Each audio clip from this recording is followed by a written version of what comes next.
District Nursing Association, the Central Congregational Church, the Boys and Girls Club, the YMCA, the Home for the Aged, the Children's Home St.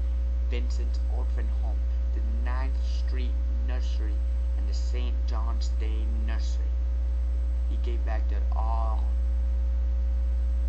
these organizations. During the 1920s, as has already been noted, he had funded a new addition to the Truesdale Hospital in Fall River, which included a complete new surgery wing. The cost $500,000 in a currency then very much harder than ours today. He really gave back to everybody. He helped out everybody. I'm personally proud. I work for the YMCA. I don't work in the YMCA in Fall River, but I do work in the YMCA in New Bedford, near downtown, and I did work for the Boys and Girls Club. And I didn't know that he did contribute to these two organizations, and I feel proud that I did work with them. At a point, the Truesdale and Union Hospital merged into one, and the new hospital will receive $1 million from the Charlton Charitable Trust. They merged to become what is today the Charlton Memorial Hospital. They merged on March 1st, 1980. They gave $1 million to this hospital, which is still standing today in Fall River, I believe. I want to go back to page 97 of the book. It talks about more grants, and it talks about the Charlton College of Business at the University of Dartmouth, which was a great grant, the biggest grant in the southeastern Massachusetts. It's ridiculous.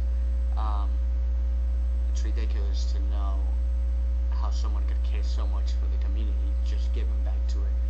I'm going to start reading. It says, accordingly, beginning in 1985, the Charlton Charity Trust made strong commitments to a range of projects that included the refurbishment of charitable institutions in the Fall River area, to hospital initiatives both in Fall River and in Boston, a chair at Harvard for physical medicine and rehab, and finally to a new business college at the University of Massachusetts Dartmouth. The projects were dedicated to Earl Perry Charlton, And now I'm going to be listing some of the grants and the major projects that were made with his money for charity. In 1989, the Family Service Agency building, the Charlton Building, was established in Fall River. In 1989, the Earl P. and Ida S. Charlton Building was dedicated by the United Way of Greater Fall River. In 1989, the E.P.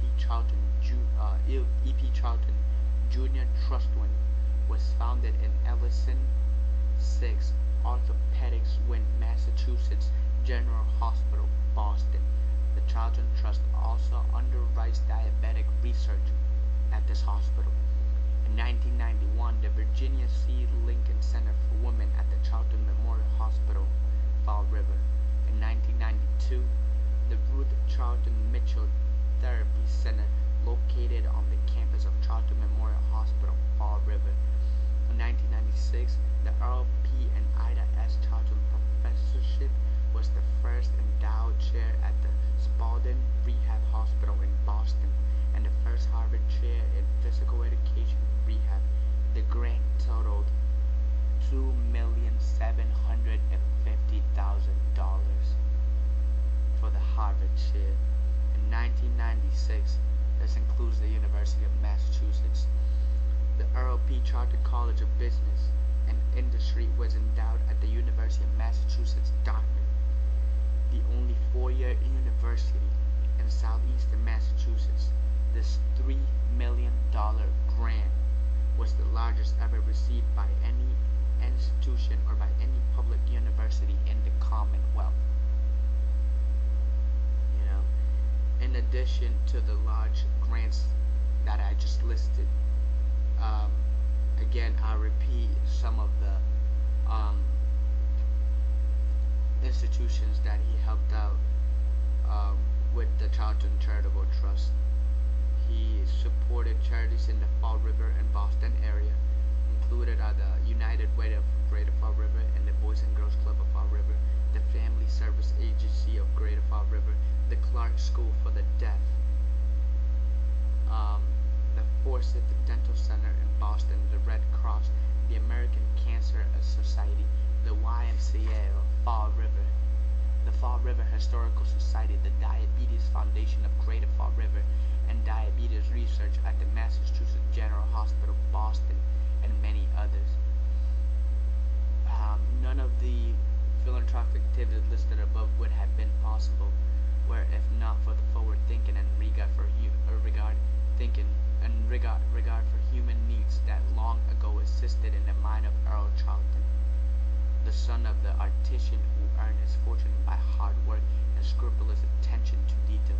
70 years after his death, still faithful to his wishes, his legacy is likely to continue for generations to come.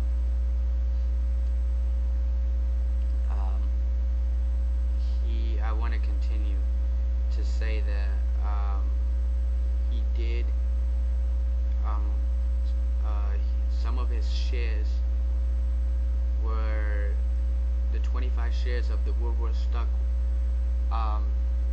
25 shares of the Woolworth stock were uncovered to be $80,000, and they were given to the university for scholarships, to the University of Massachusetts Dartmouth for scholarship. Then the trustees of the Charlton Charitable Trust added an extra $20,000, which made $100,000 for scholarships at the University of Massachusetts Dartmouth. Charlton's story it's a great story. He was a great entrepreneur. He was at a point of life where he could have had everything he wanted, yet he chose to give back to the community, which is what I'm really focusing in this video. I did talk about a bit how he made his fortune and with his hard work and honesty, but mainly I focused on how he gave back to the community, which is something I believe every entrepreneur should do. They do have the resources or not, so why not just give back? I want to thank you guys for listening to me.